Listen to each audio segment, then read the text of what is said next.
한번 함께 인사합시다. 결국 부러질 겁니다. 오늘 설교는 매우 특별한 설교를 준비했습니다. 어떤 본문으로 설교를 쓸지 사실 고민하지 않았어요. 네. 제 얼굴 잘 보이세요? 네. 그 이유는 우리는 매년 송구영신 예배 때마다 신명기 본문을 설교하기 때문입니다. 그런데 작년에 유일하게 욥기로 설교를 했습니다. 욥기로 송구영신 예배 설교를 했고, 이 설교를 그때 하면서 제가 그런 말을 했어요. 이번 한 해는 정말 특별한 한 해가 될 거기 때문에 우리가 했던 것들을 꺾고 욥기로 설교를 한다고. 그리고 제가 어떤 설교를 당연히 신명기 설교를 준비하려고 하다가 이번 연도를 열었던 2024년도를 시작했던 설교는 어떤 설교였지 하고 이 설교문을 보는데 제가 정말 가슴이 뜨거워졌어요. 그 이유는 이 안에서 하나님이 너무 많은 것들을 이루신 거예요. 2024년을 시작했던 송구영신 예배 설교인데 2024년의 마지막 날 이 설교를 동일하게 해야 되겠다라는 생각을 해보게 되었습니다. 각자의 삶에 있어서 하나님이 우리에게 얼마나 많은 걸 여셨는지 우리 다시 한번 들어보도록 합시다. 그리고 또한 동일하게 오늘 설교 가운데 여전히 믿는 것과 믿지 않는 것들에 대한 차이점을 한번 깊게 두고 우리가 믿는다는 의미를 뭔지 새겨봤으면 좋겠습니다. 동일하게 설교를 하기 위해서 연도 표기를 2023년이라는 표현이 있다면 그대로 할 거고 2024년이 있다면 그대로 한번 해보도록 하겠습니다. 이제 곧 몇 시간 뒤면 시계는 00시를 가리킵니다. 그러면 바야흐로 2023년이 퇴장하면서 2024년이 등장합니다. 그런 이 시간에 모인 우리는 다양한 삶의 모양을 가지고 있지만 한결같이 바라고 있는 건 하나입니다.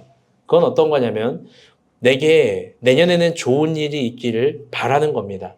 그것이 성탄절을 지난 우리 마음 가운데 있는 고요하고 거룩하고 뜨거운 것들입니다. 그래서 2024년이 마지막이고 3년이 마지막이고 2024년이 시작되는 그 시간은 매우 설레겠죠. 오늘로 적용해도 마찬가지죠. 2024년이 끝나가고 2025년이 되는 시간도 마찬가지입니다. 그러나 한번 예배당을 나가서 호프집을 가봅시다. 또 여느 식당을 가봐도 좋습니다. 젊은이들부터 중년에 이르기까지 새해를 향한 설렘과 기쁨의 축제의 술판을 모두 벌이고 있을 겁니다. 미국의 뉴욕, 프랑스의 파리, 일본의 도쿄 등등 다 마찬가지입니다. 모든 사람들이, 전 세계 사람들이 꼭 이맘때쯤 염원하는 건 내년에는 더 좋은 일들이 생기기를 바라는 겁니다. 그런데 한번 깊게 오늘 설교를 통해서 생각해 봤으면 좋겠습니다. 이 의미는 정말 우리에게 유효한 것인가? 오늘 같은 날은 사려 깊은 마음으로 한번 고민해 봐야 됩니다. 우리에게 좋은 일들을 바란다는 의미가 뭔지. 그리고 또 우리가 예수를 믿지 않는 사람과 예수를 믿는 사람들이 생각하는 좋은 날은 어떤 무게와 어떤 시간과 어떤 모양을 갖고 있는지, 더 나아가 우리에게 그건 어떻게 오는 건지. 만약 우리가 동일한 시간 선생에서 동일한 소원과 욕망으로 예수를 믿지 않는 사람과 예수를 믿는 우리가 내년을 향해서 동일한 것들을 품는다면 우리와 그들의 차이점은 과연 무엇인지도 한번 봤으면 좋겠습니다. 무엇보다 지금 이 시간은 2023년, 우리로 적용하면 4년의 초심이 온전히 다 타버리고 2024년, 지금으로 따지면 2025년에 새로운 초심이 불붙는 이 지점에 우리가 진정 긍정하고 열정하고 열망하는 준비와 도전은 무엇일까요? 결론적으로 말하면 우리와 그들은 완전히 다른 개념의 새날을 기다리는 사람입니다. 아멘. 오늘 본문은 진정 새로운 날을 맞이했었던 욥의 결론입니다. 욥기 42장은요, 17절로 이루어진 짧은 장입니다. 우리가 그걸 지금 다 읽은 겁니다. 본문의 내용은 더 단순합니다. 욥의 회개와 축복입니다. 그런데 욥기 1장부터 41장까지를 보게 되면 그 내용은 매우 단순한데요. 서로 박살나게 토론하고 으스러지게 씨름을 하고 그런 에너지에 비해 매우 단순한 결론을 욥기는 가지고 있는 겁니다. 그건 뭐냐면 다 같이 따라볼게요. 회개와 축복. 이 회개와 축복이라는 게 욥기 1장부터 42장의 결론인데 이게 사실 특별하지 않습니다. 욥의 결론치고는. 왜 그러냐? 이건 누구나 생각해 볼 수 있는 주제이기 때문입니다. 그래서 약간 허무하기도 하죠. 그런데 이 본문을 섬세하게 보면은 매우 다릅니다. 이 본문을 수술하듯이 보게 되면 그의 회개에는 아주 비밀한 것들이 숨겨져 있습니다. 그리고 그 회개를 통한 축복은 신비한 것들이 실실과 날씨처럼 새겨져 있는 겁니다. 오늘 같은 날은 그걸 한번 고민해 보는 2023년의 마지막 날, 2024년의 마지막 날이어야 됩니다. 그렇다면 욥은 뭘 회개한 걸까? 그리고 또 우리는 뭘 회개해야 될까? 우리 본문 말씀을 통해서 한번 봅시다. 3절입니다. 시작.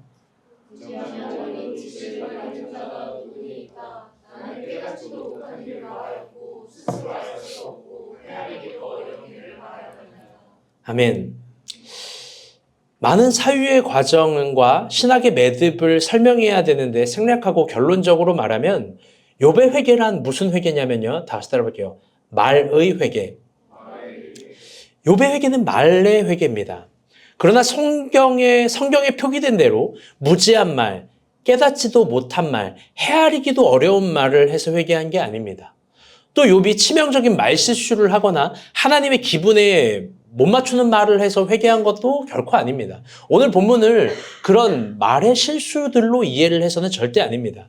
그가 티끌과 재 가운데서 진정 회개한 말은 자신의 말로 규정해버린 하나님의 존재에 대해서 회개한 겁니다. 즉, 욥은 자신의 경험으로 자신의 지식으로 결정해버린 하나님의 살아있음, 내가 알고 있는 하나님이 전부라고 규명해버린 하나님의 뜻과 방향들, 그걸 언어로 규정해버린 것들에 대해서 회개한 겁니다. 그리고 이 회개의 깨달음이 42장에 이르도록 하나님이 욥에게 그토록 주고 싶으셨던 새로운 시간의 도래입니다. 즉, 이런 거예요. 다 같이 따라볼게요. 난 스스로 있는 하나님이야. 인간의 규정과 인간의 규명과 인간의 고백으로만 정의되거나 정리되거나 활동하시는 하나님이 아니라는 거죠. 그래서 하나님은 새로운 시간을 가지고 욥을 만나 주신 겁니다. 욥이 규명할 수 없는 하나님으로요. 그렇다면 새로운 시간에 존재하는 하나님은 어떤 하나님일까? 우리 본문 2절 한번 보도록 합시다. 시작.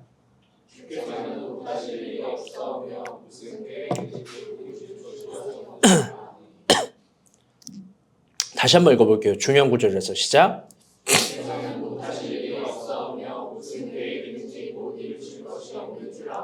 아멘. 우리가 쉽게 이 구절을 보게 되면요. 단순히 하나님의 전능함에 대해서 고백을 하는 것 같이 보입니다. 이 고백은 언제 어디서나 들을 수 있는 고백들입니다. 그냥 전능함에 대한 고백들이죠. 그런데 이게 언어로 규정할 수 없는 하나님의 세계를 경험한 욥이 회개하면서 하는 고백입니다. 즉, 이 고백은요, 잘 들어보세요. 하나님의 완전함, 하나님의 퍼펙션, 그걸 경험한 욥의 사실 회개이자, 다 같이 따라볼게요. 감탄인 거예요. 우리가 볼 땐 단순한 주께서는 하지 못하실 일이 없고 무슨 계획이시든지 이루지 못하실 것이 없다. 그런데 이게 완벽한 하나님을 경험하고 나온 감탄이자 회개라는 거예요. 여러분은 살면서 이 땅에서 그 완벽함이라는 거, 퍼펙션이라는 걸 여러분 직면해 본 적이 있습니까? 간혹 있을 수도 있습니다. 어떤 일에 대해서 혹은 자연 풍경에 대해서 어떤 작품에 대해서 그리고 어떤 결과물에 대해서 직감적으로 경험해 볼 수 있습니다. 또 아주 포근한 사랑들을 느낄 때 인간은 그런 완전함을 경험합니다.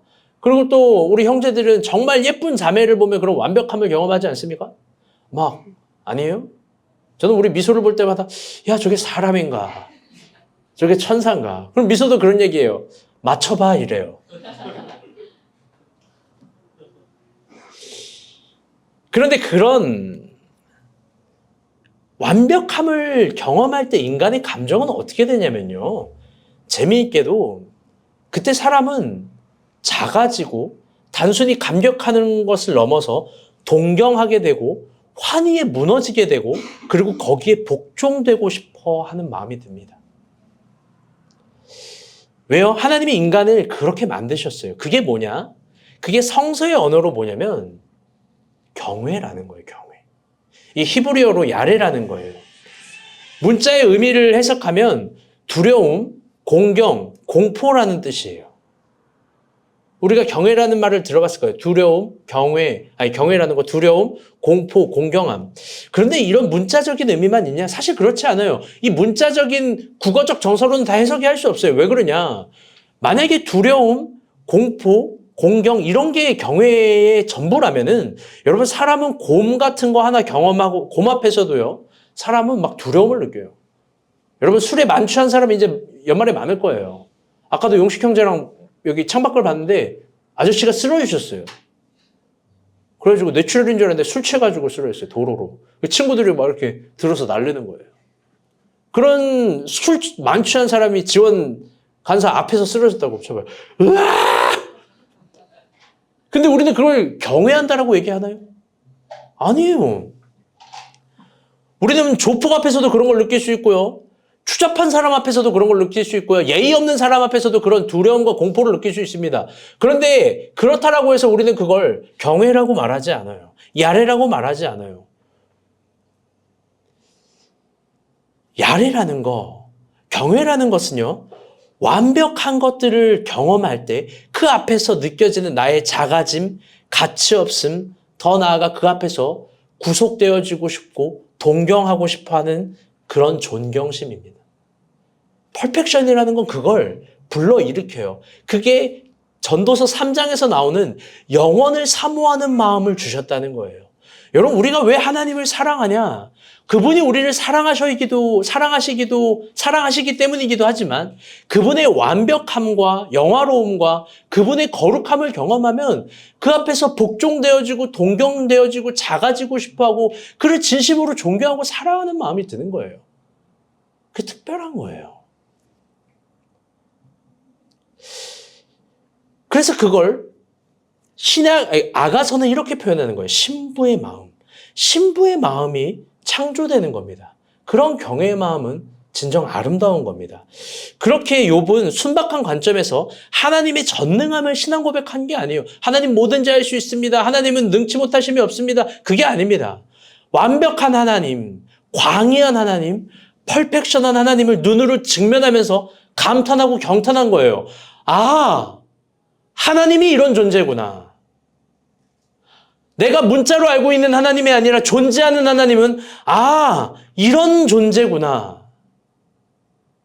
여러분 이걸 경험해야 돼요. 여기서 한 매듭 한번 설교를 쉬고 싶어요.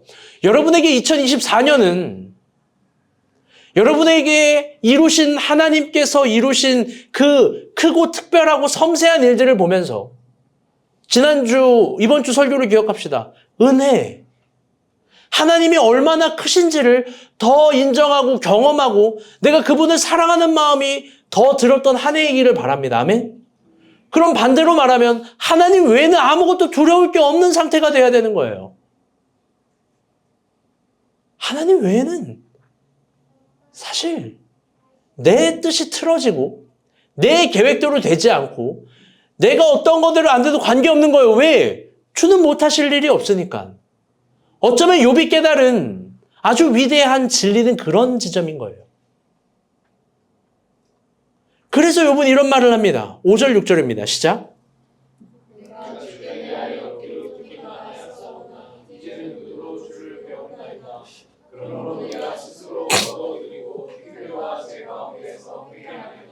아멘.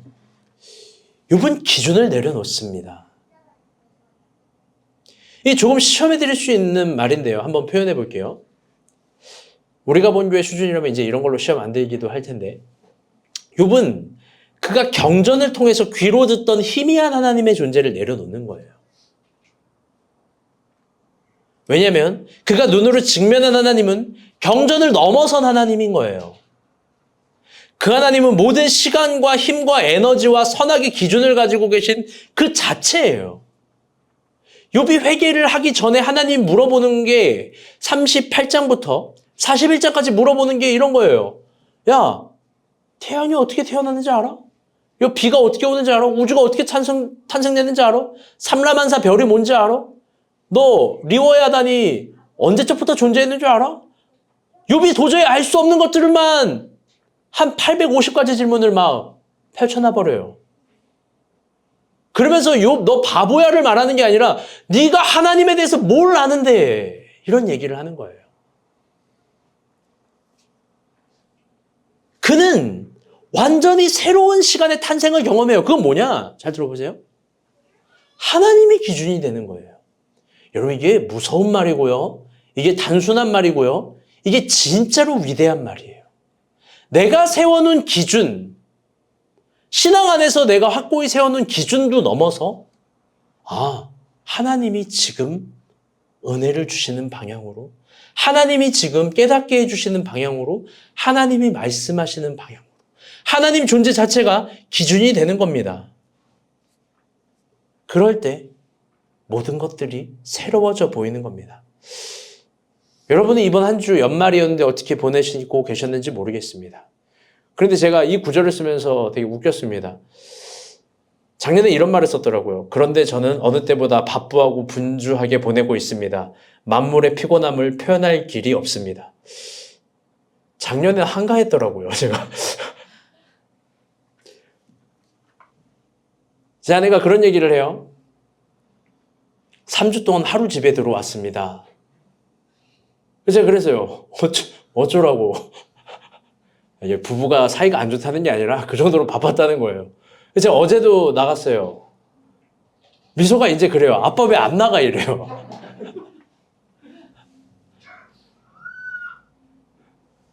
여러분 다 그렇게 바쁘게 되리라 축복합니다. 아멘? 놀라운 건 여기 그래서 라이도 오고 또 가고 막 이랬는데 지원 간사도 여기서 일하고 있고 용식이도 와서 뭐 일하고 있고 뭐 다 퇴근을 안 하더라고요. 그렇습니다. 다 좋은 거예요. 그리고 또 우리가 본 교회에 연말에 이런저런 이슈들이 생기니까 많이 분주합니다. 근데 제가 작년 연말에 어떻게 보냈는지 오늘 본문에 있었는데 정말 아주 놀라운 이야기가 떠오릅니다. 제가 설교 때 이런 말을 썼더라고요. 그런데 제가 이번 주엔 거기에 교통사고까지 났습니다. 다들 알고 계시죠? 제가 작년에 화물트럭 분이랑 교통사고가 났습니다. 그때 일이 생각이 납니다.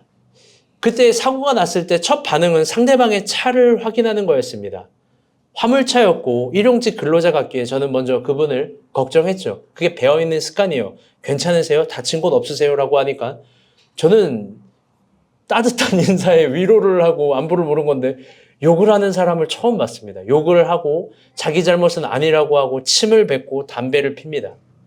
그러면서 저한테 알코올 냄새가 난다고 술을 먹고 운전했다고 난리를 핍니다. 경찰을 부르자고. 그래서 제가 그럼 그렇게 하시라고. 그러더니 그때 제 아내가 나와서 화를 내는 거를 제가 처음 봤죠. 한 10년 살면서. 아니 지금 누가 잘못했는데 소리를 누구한테 질러요? 네. 제가 많이 가여웠나 봐요. 그 사람을 계속 챙겨주고 이러니까. 그래서 경찰을 불렀고 경찰이 한쪽 차량으로 저희를 인도했고 본격적인 대화를 하는데 참 재미있습니다. 국어로 그때도 얘기를 했는데 소통이 안 됩니다. 저는 지금도 솔직히 제가 뭘 잘못했는지 모르겠습니다. 블랙박스 영상을 공유했습니다. 저는 제가 가고 있었는데 그 차가 추월했고 앞에 급정거 해가지고 들어갈 수가 없었고 그 차가 가면서 받았는데 그 사람은 제 기준에서는 제가 100대 0으로 잘못을 안 한 건데 그 사람 기준에서는 제가 옆에서 들이박았다라고 얘기합니다. 추월은 자기가 하고 급정거는 하긴 했지만. 그래서 제가 고의적으로 됐다라는 거예요. 그 사람 기준에서는 제가 100으로 잘못한 거죠. 기준에 따라서 사건의 해석이 달라집니다. 경찰도 옵니다. 경찰도 왔는데요. 서로 보는 관점이 다릅니다. 보험사도 왔습니다. 그 보험사들은 와서 전문가죠. 토론을 하는데 서로 기준이 너무 애매하다는 겁니다. 이쪽 보험사도 막 싸웁니다. 그때 우리가 본 교회 성도는 이런 영적인 해석도 합니다. 이 사고의 원인은 우리가 본 교회 전교인이라는 거예요. 왜?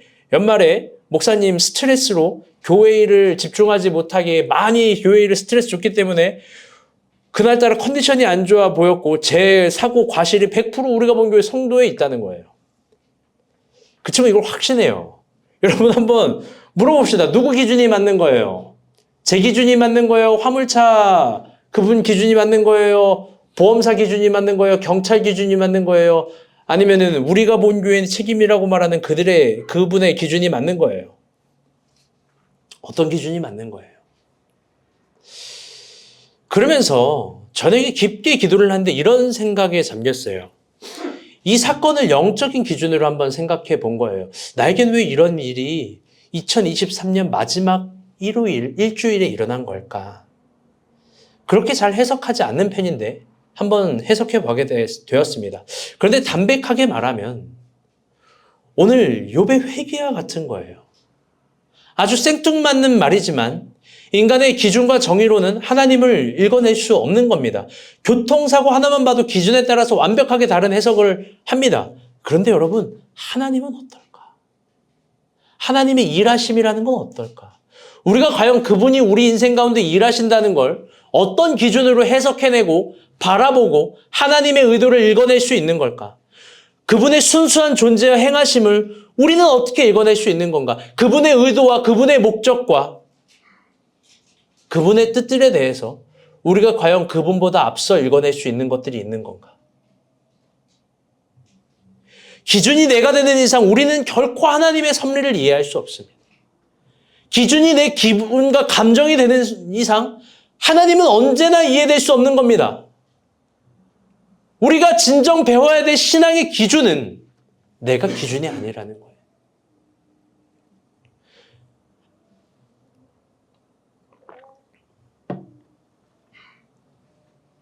우리에게 있어서 가장 위대한 기준은 우리의 인생 가운데 하나님의 섭리가 계속되고 있다는 거예요.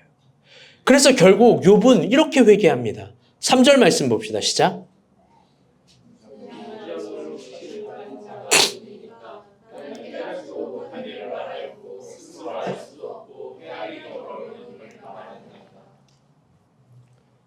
다 저를 봐주세요.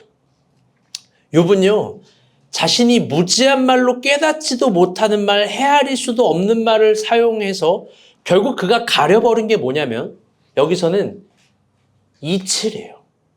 이치를 가린 자가 누구니까. 무지한 말, 헤아리기도 어려운 말, 깨닫지도 못하는 말, 앞에 절 있는 거죠. 결국 그 모든 말로 가린 게 이치를 가린 거예요. 그런데 이게 국어로 볼 때 이치지만 히브리어로는 애차인데요. 애차가 뭐냐면 이게 한자어로 이치가 아니라 애차는 다 같이 따라볼게요. 섭리예요. 결국 욥이 회개한 건 자신이 알지도 못하는 말, 깨닫지도 못하는 말, 무지한 말로 하나님의 섭리를 가려버렸다라는 거예요.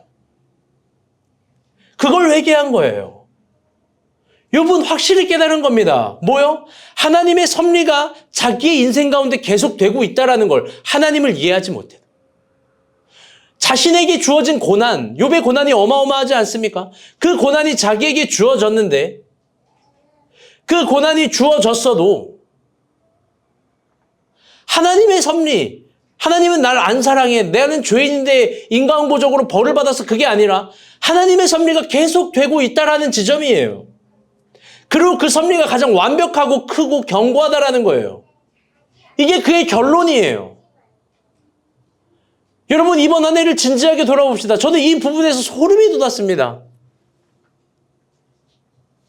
여러분의 2023년도 말과 2024년도의 처음을 제가 알아요.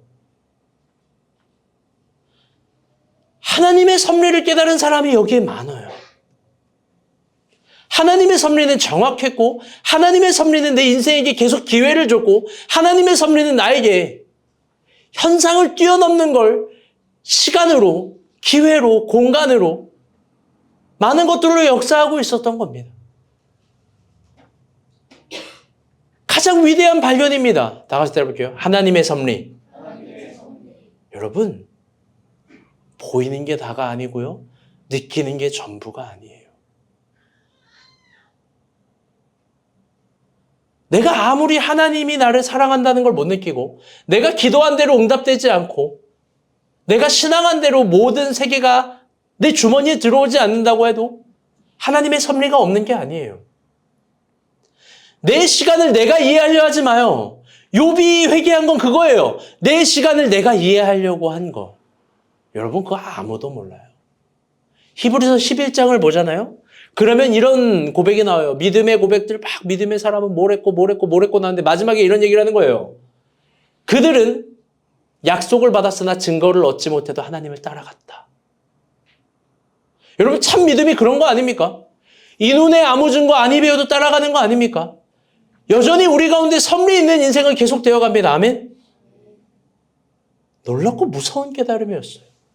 만약 그런 관점으로 우리가 본 교회 오늘을 해석해 본다면 여러분 이건 어마어마한 섭리가 있는 시간들이라는 거예요. 물론 이해되지 못하기도 하고 아프기도 하고 어렵기도 하지만 그래서 한번 질문해 봅시다. 그래서 욥이 여러분 어떻게 축복을 받은 걸까요? 결론적으로. 욥기의 결론은 아까 욥의 회개와 축복이라고 했는데 여러분 욥이 회개를 잘해서 축복받은 걸까요? 아니면 이런 걸 마지막에 잘 깨달아서 축복을 받은 걸까요? 다시 원점으로 돌아와서 42장은 욥의 회개와 축복인데 여러분 결론적으로 그가 잘 깨닫고 회개를 잘하고 막 그래서 축복받은 게 아니에요. 이 점이 중요한 거예요. 그게 끝이 아니라 제가 제 책 무명에서 썼듯이 꿈, 훈련 여러분 이게 중요한 게 아니에요. 뭔가 성과를 얻어다오 그게 중요한 게 아니라 반드시 무명의 시간이 있어요. 내 뜻대로는 도저히 안 되는 시간. 욥이 축복을 받은 건 뭐냐면요. 그가 깨달음과 회개를 모판으로 구현된 또 다른 하나님의 시험을 통과한 거예요. 그는 회개했어요. 이건 누구나 할 수 있어요. 그는 깨달았어요. 이건 누구나 할 수 있어요. 그런데 그 회개와 깨달음을 모판으로 야훼가 그 순간 주는 시험을 정말로 통과한 거예요. 내가 다 이해되지 않아도. 그래서 축복을 받은 겁니다. 그게 뭐냐? 우리 8절 말씀 한번 보도록 합시다. 시작.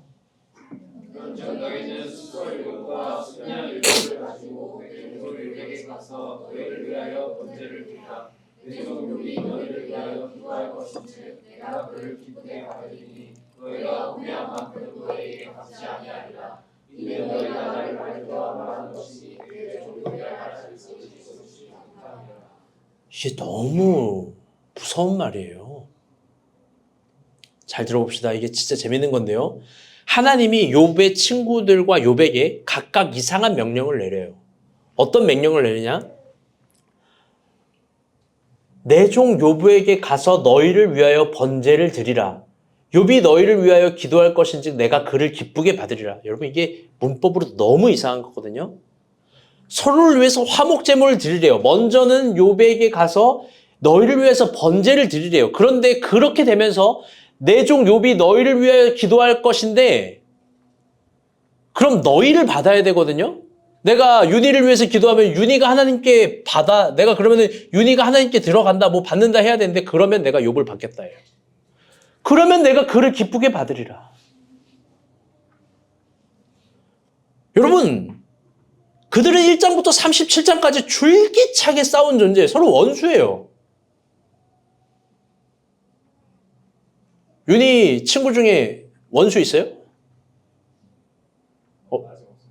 아직 없어요? 윤희가 잘 될 때마다 윤희를 비난하는 거예요. 그런 사람 만나봤어요? 박주영이라고? 농담이고요. 안 될 때는요, 더 많이 비난하는 거예요. 너 이래서 안 되고, 저래서 안 되고, 저래서 안 되고. 잘 되면 잘 된다고, 그래서 안 되고, 그래서 안 되고, 그래서 안 되고.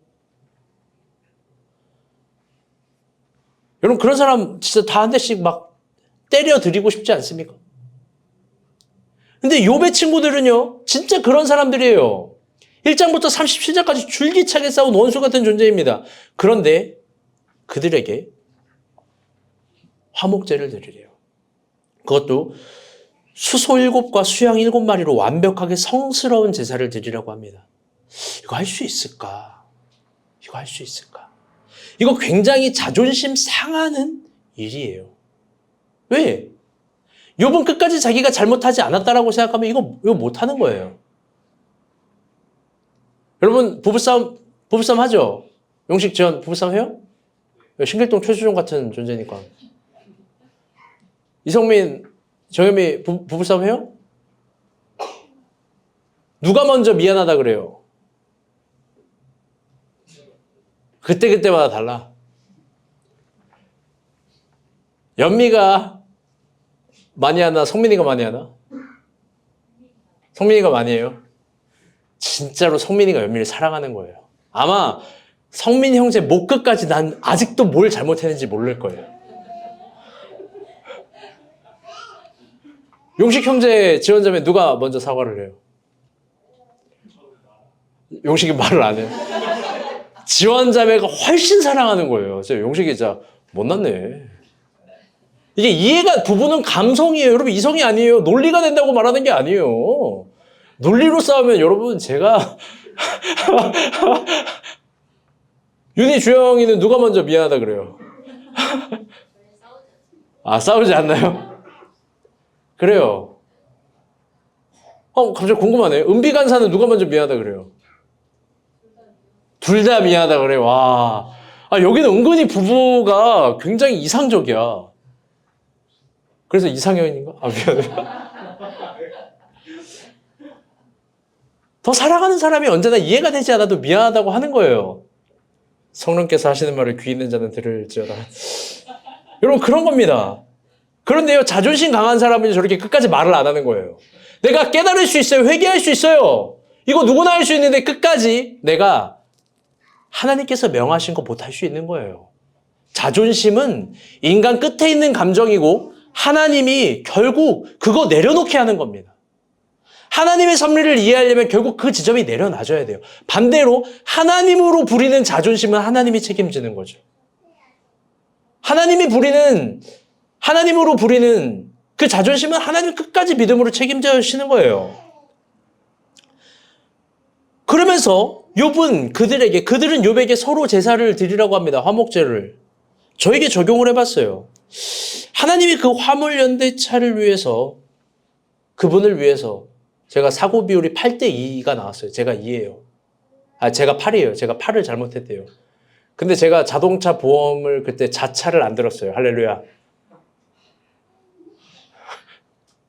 제가 그때 생각했어요. 내가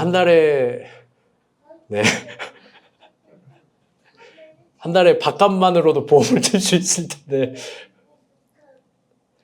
그런데 그를 위해서 몰기도를 하고 놀기도를 하고 라이 쿠키까지 주라고 한다. 그게 가능한가? 그게 가능한가? 예를 들어 볼게요. 카페 라이가요. 얘예요. 여기를 막 난리치고 갔어요. 지금 이제 나가잖아요. 이 카페 라이를 통해서 한 3억 정도 대출을 받았어요. 여러분 이게 3억 대출 안 나와요 절대. 그리고 그거를 다 책임지는 이 대표자 박찬윤이 아니라 김이란 이름으로 써놨어요. 원수 아니에요? 원수? 지금 뭔가 머쓱해서 그런가 머리를 긁고 있는데 그를 위해서 하나님이 얘기하는 거예요. 화목제 드려. 화목제를 드려.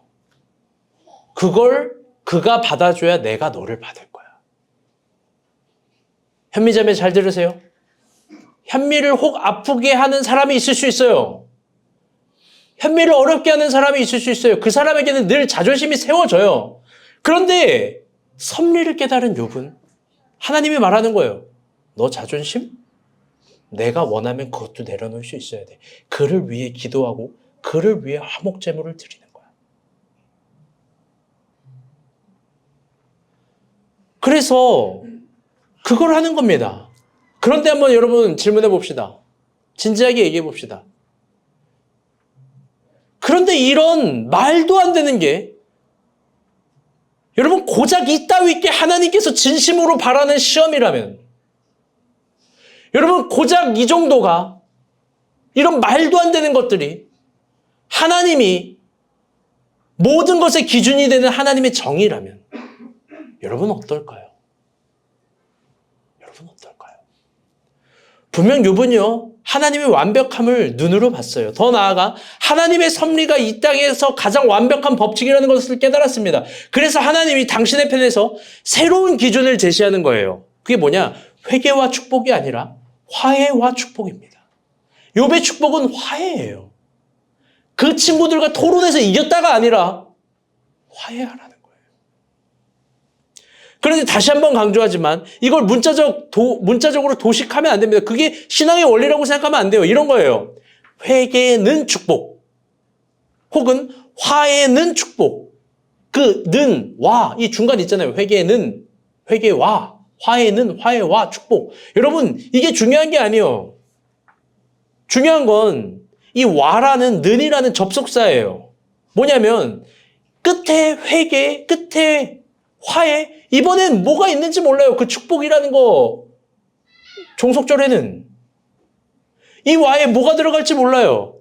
하나님이 기준이라면 하나님은 늘 축복 앞에 당신의 것들을 제시하는 거예요. 믿음으로 축복, 회개로 축복, 화해로 축복, 순종으로 축복. 욥이 어쩌면 깨달은 건 하나님의 위대한 섭리가 모든 것의 완벽한 기준이라면 정말 자기를 가루처럼 다 내려놓는 거예요. 다 내려놓는 거예요. 다. 우리 역시 마찬가지입니다. 우리가 진정 하나님을 믿는다면 하나님의 기준을 믿는 겁니다. 우리가 2024년에 진정 회개를 해야 될 것이 있다면 하나님의 섭리를 정말 기준으로 더 세우지 못한 것들을 회개해야 되는 겁니다. 더 나아가 욥이 깨달은 것이 하나님의 이치를 자신의 무지한 말과 깨닫지도 못하는 말과 이치를 어둡게 하는 말로 하나님의 섭리를 가렸다고 하는데 그런 것들로 하나님의 섭리를 깎아내린 것들을 진짜 회개해야 되는 겁니다. 언제나 말하죠. 예수살롱이 뭐가 어떻게 될지는 아무도 몰라요. 언제나 말하는 겁니다.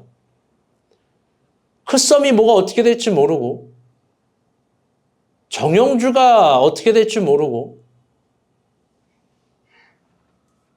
윤용식이 어떻게 될지 모르고 고은비가 어떻게 될지 모르고 전윤이 부동산 잘하고 있다가 어느 날 사이버 가수로 등장해가지고 뭐가 어떻게 될지 그거 아무도 모르는 거예요. 아멘이라고? 아담? 이걸 아멘 옛날 사람인데 너 아담 어떻게 알아? 사이버 가수. 아, 용식, 그렇지. 넌 연식이 된 사람이지. 여러분, 그건 아무것도 모르는 거예요. 지금 성근이가 저기서 뒤에서 이렇게 슬금슬금 서 있다가 어느 날 선교 갔다 와가지고 눈물 콧물 나서 박살나게 울고 제가 이제 막 이러면서 막 제가 아빠에게 받은 카니발을 드리겠습니다. 이거 아무도 모르는 거예요. 그러면서 빛나 동생이 태어날지 아무도 모르는 거라. 할렐루야. 여러분. 여러분, 몰라요. 겸손해야 돼요. 겸손해야 돼요. 겸손해야 돼요. 동일하게 박 목사님이 라이를 해서 나갔는데 또 그가 잘 될 줄도 몰라요. 그러나 또 라이를 나가면서 하나님이 박살나게 혼낼지도 모르는 거예요. 더 큰 광야. 야, 이제 박찬윤이 나쁜 습관 다 부셔버려야 되겠다 이러면서 더 큰 혹독한 아픔. 그건 모르는 거예요. 아무도 모르는 거라고요. 우리가 진정 회개하는 것은 내 안에 섭리 있는 인생이 계속되고 있는데 그걸 바라보지 못하는 걸 회개하는 겁니다.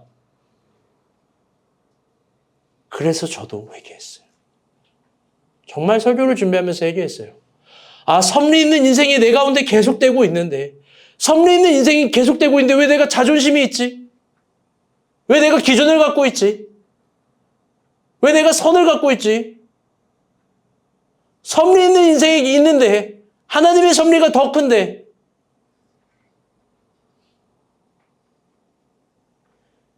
하나님 편에서 제시하는 새로운 기준으로 들어가야 돼요.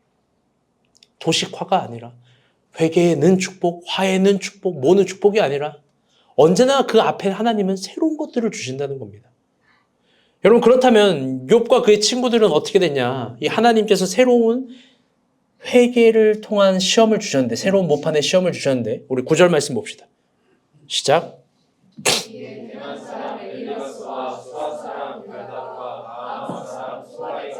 여호와께서 자기들에게 명령한 주대로 행하니라. 여호와께서 욥을 기쁘게 받으셨더라. 여러분, 이게 제가 욥기 전공자로서 말할 수 있는 모든 사람들이 모르는 틈새예요. 여러분, 이게 가장 위대한 구절이에요. 대만 사람 엘리바스와 수아 사람 빌닷과 나아만 사람 소발이 가서 여호와께서 자기에게 명하신 대로 행했는데 그들을 받은 게 아니라 이제 욥을 받은 거예요.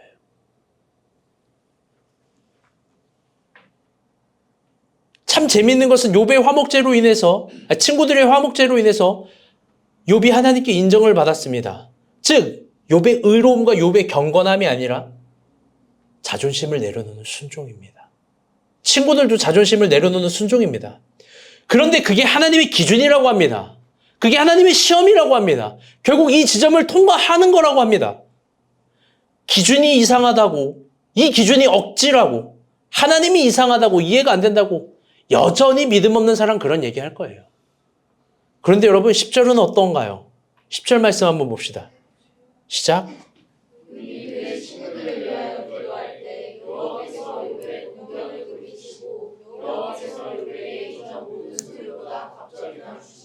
이건 더 어마어마하게 이상한 역설이에요. 욥이 이번엔 그의 친구들을 위해서 기도할 때, 화목제를 드리고 기도할 때 여호와께서 욥의 곤경을 돌이키시고 이때까지 안 돌이키셨다는 거예요. 여호와께서 욥이 이전보다 가진 모든 소유보다 갑절을 더 주셨대요. 다시 한번 강조하지만 욥의 믿음과 회개와 깨달음이 아니라 욥의 순종이에요. 엄청난 축복입니다. 다들 결과만 보면 쉽다라고 생각하고 쉬워 보이니까 이거 은혜로 할 수 있겠다라고 생각하지만 하나님이 제시한 기준, 그건 작은 화해라도 너무 어려운 거예요. 그건 작은 화해라도 너무 어려운 거예요.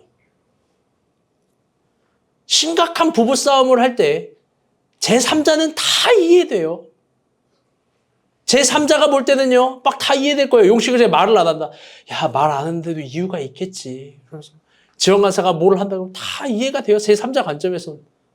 근데 이해가 안 될 거예요. 아유, 근데 저렇게 멋진 용식 오빠랑 사는데, 저렇게 예쁜 지원 간사랑 사는데 왜 화해를 안 하지?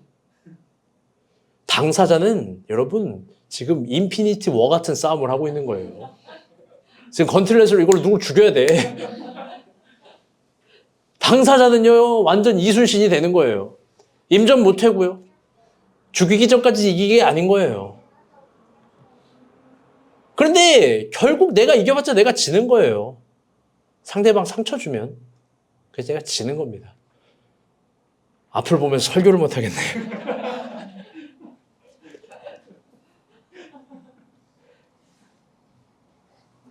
여러분, 우리 이거 잊지 말아야 돼요. 하나님의 기준이라는 거. 하나님의 기준이라는 거. 2023년이 퇴장하고, 우리로 하면 2024년이 퇴장하고, 2024년이 등장하는 오묘한 시간입니다. 2025년이 등장하는 오묘한 시간입니다. 예수를 믿는 우리의 마음은 마지막과 처음 시간을 드리며 내년을 향해서 더 좋은 일이 있기를 희망합니다. 민정이 그렇잖아요. 내가 소문을 들어보니까 이제 신용카드, 체크카드 뭐 다 잘라버린다고. 말씀카드도 잘라버릴 거예요?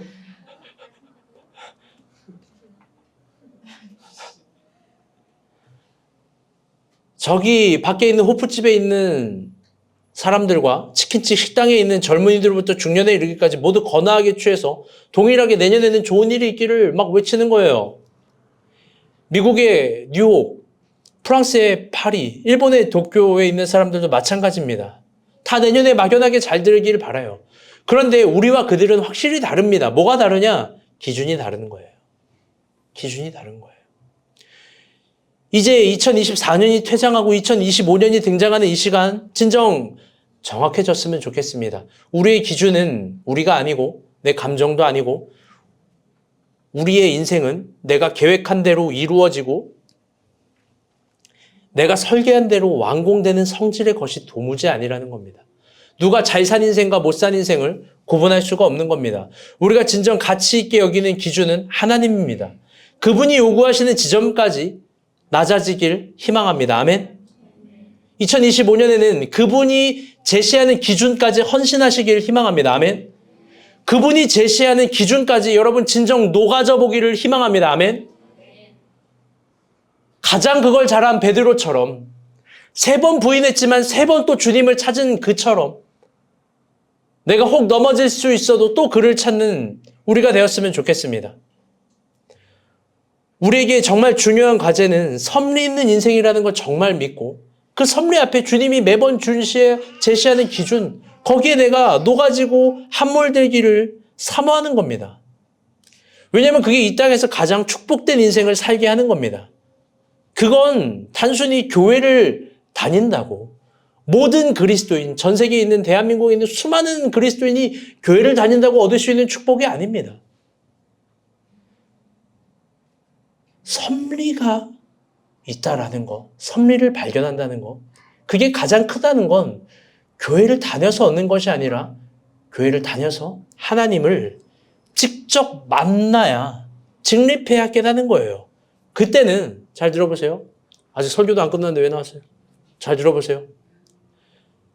작년 저처럼 자동차가 박살이 나고 운전자가 합의를 안 해주고 제가 보험을 안 들고 그래서 많이 돈이 나가고 그래도 상관이 없는 거예요. 왜? 그래도 이런 고백을 하는 거예요. 3절처럼. 3절 한번 다시 읽어주세요. 시작.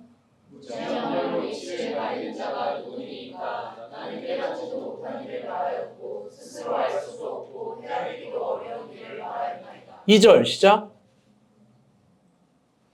주께서는 못하실 일이 없사오며 무슨 때이든지 못 이루실 것이 없는 줄 아오니. 아멘. 그렇게 자동차가 부셔지고 합의가 안 되고 뭐가 안 되고 뭐 상관없는 거예요. 왜? 주님은 못하실 게 없으니까. 거기에 더 상관하는 우리가 되었으면 좋겠습니다. 아멘. 그러면 어제까지는 안 돼도 오늘은 또 새로운 마음을 주시는 거예요. 어제와 오늘은 달라요. 어제까지는 안 돼도 오늘은 주님이 새로운 마음을 주시는 거예요. 그래서 여러분 이게 중요한 대목이에요. 2024년이 오는데 2023년이 끝나고 무엇이 잘 되기를 바라시나요? 저는 오늘 저녁 설교에 상당히 이례적인 말을 하려고 합니다. 이번 연도의 주제는 광야였습니다. 그런데 하나님께서 내년은 축복을 주신다고 합니다. 지난 겨울 기도원에서 기도의 시간을 끝나고 하나님께서 저에게 주신 확신의 말씀이 있습니다. 그게 욥기 42장 1절부터 17절입니다. 오늘 본문입니다. 그리고 아주 선명한 마음을 주십니다. 일하나 내가 내년엔 너네 교인들을 축복할 거야. 내가 내년엔 한 명 한 명 정말 축복할 거야. 내가 다 잊지 않고 기억하고 있고 다 축복할 거야. 물론 저는 그게 무슨 복인지 모릅니다. 그러나 한 가지 확실한 건 우리의 오장육부로 받을 수 있는 것이 아니라 하나님의 섭리를 이해하고 기준을 따라가고 그 기준 앞에 물처럼 녹는 사람들이 될 때 하나님은 무한히 부어주신다는 겁니다. 그분의 기준이 칼과 길과 방패를 물리치기도 하고 막기도 하고 사용하기도 하며 없는 것들을 만들어내기도 하고 세우기도 하십니다. 그러니까 여러분 축복하신다는 하나님의 말씀을 이번 연도는 믿어봅시다. 적극적으로 그분의 기준을 따라가 봅시다. 반드시 새로운 시간이 도래할 겁니다. 작년의 설교의 신년 설교는 이게 중요한 거예요. 제가 진짜 울었어요. 광야에서였습니다. 그런데 이번 연도의 신년 설교는 하나님의 축복으로 시작될 줄로 믿습니다. 아멘. 우리 모두 2024년도는 하나님의 기준으로 하나님의 기준을 가지고 하나님이 축복하신다라는 걸 믿고 우리 2024년으로 진입합시다. 하나님 승리를 주실 겁니다. 아멘. 2023년 수고가 많으셨습니다. 여기까지가 작년 설교였어요. 여러분 이번 연도에 신년 첫 설교는 그대로 될 거예요. 저는 진짜 소름 돋아요. 정복입니다.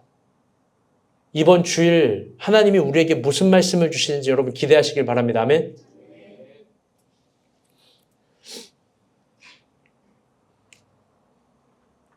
그대로 이루어 주시는 하나님입니다. 아멘.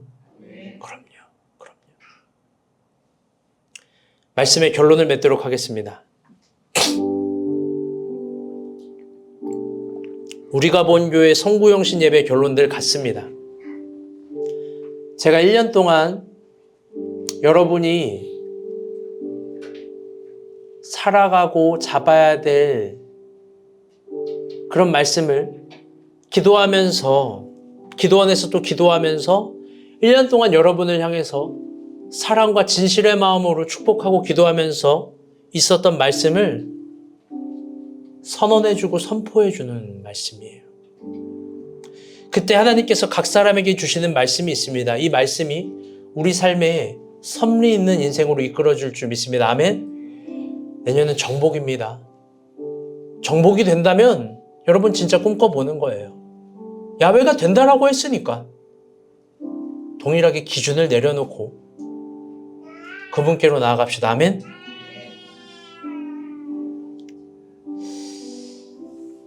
제가 말씀을 하나하나 드리도록 하겠습니다.